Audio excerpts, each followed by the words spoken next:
Stories from the bottom of the red cup. An audio drama. Executive producer Monica Jones. No, nobody's sitting there. I'm just waiting on my drink. That was quick. Thanks, bartender. It looks like the pretty drinks with the umbrella that the bartender fixed for me when I worked at the acrylic. You ever come in the acrylic? You look like this dude that hung around Norman, the policeman. He was a brown skinned dude with a low fade. You look like him. Oh, and by the way, I'm Gladys. How long did I work there? Long enough to know I didn't want to work there after I turned 30. It's one of those things where you get out as quickly as you get in. So I pretty much started dancing the same way a lot of girls start dancing. You wake up one day and realize all of the superheroes are busy. I couldn't even find a magician to get me out of all the stuff I was going through. So I was a newlywed. We were both newlyweds. You understand what I'm saying? We were married. I was married to him and he was married to me. Okay, so I was working down at the newspaper office. I was the person that was calling people, asking if they wanted to renew their subscription. Sorry about that. I also signed up new subscribers.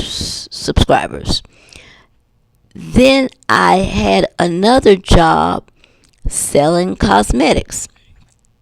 He worked in a warehouse. I don't know what he did, and I still don't know what his job was. But anyway, I would ask my husband for money if I didn't have any money.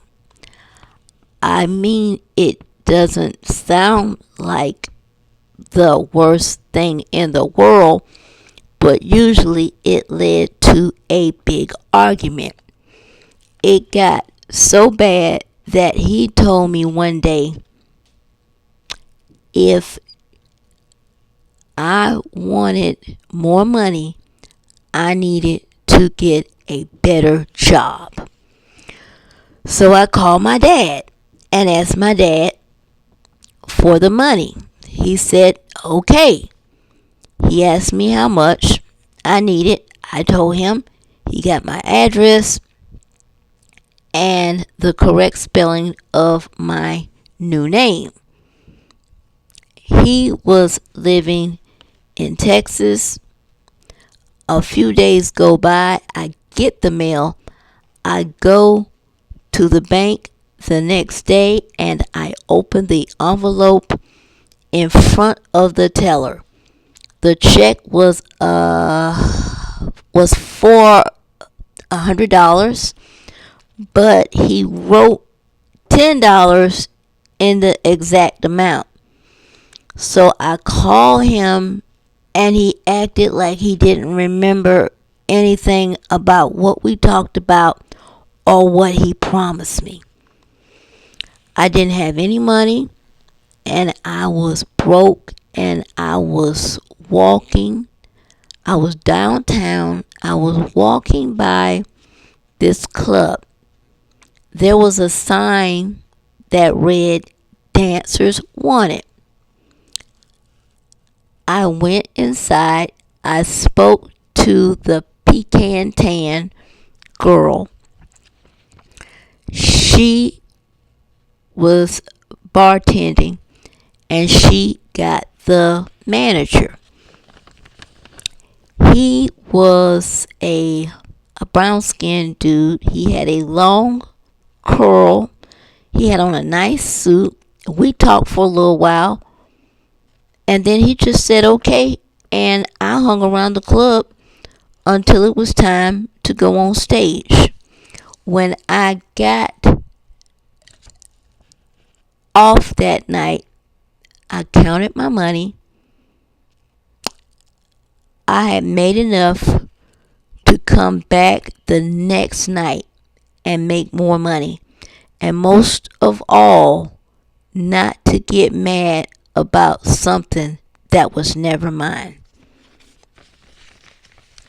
This is a really good drink. You know what? I don't believe this.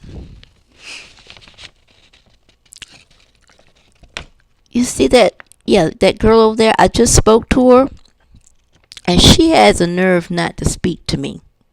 I know her from a club back in the day. Was she a dancer?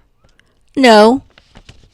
She and this older kind of brown skinned lady used to be at Sensations. Sensations was the club that we went to back in the day after the acrylic would close.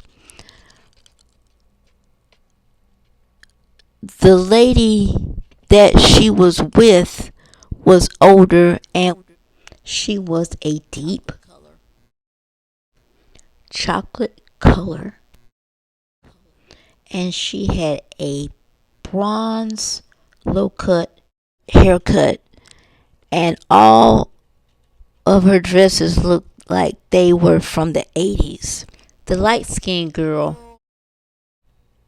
always wore the same black mini dress. It looked good on her. She was like a cinnamon color, so that cinnamon and that black dress, they look good together. But it looked like she had borrowed the dress from you know who.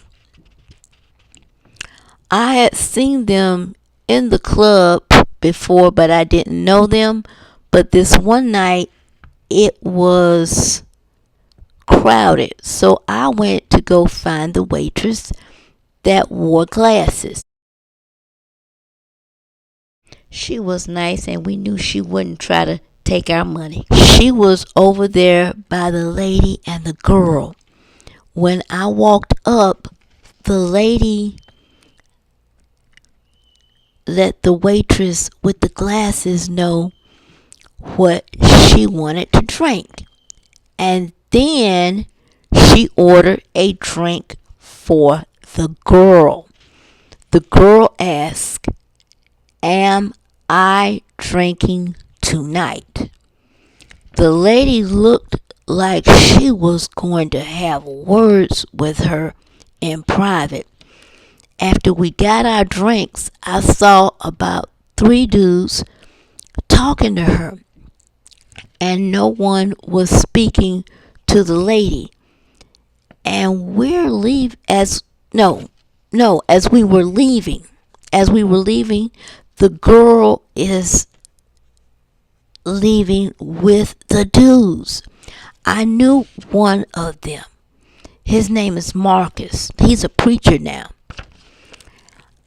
I saw her a few months later at another club.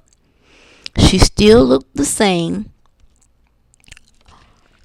but now her clothes were a little bit more updated. I didn't see the older lady, but she was in the club with 2 other light-skinned girls. She didn't see me, but I saw her and those girls, and she was treating those girls the same way that lady had treated her. And she got a nerve not to speak to me.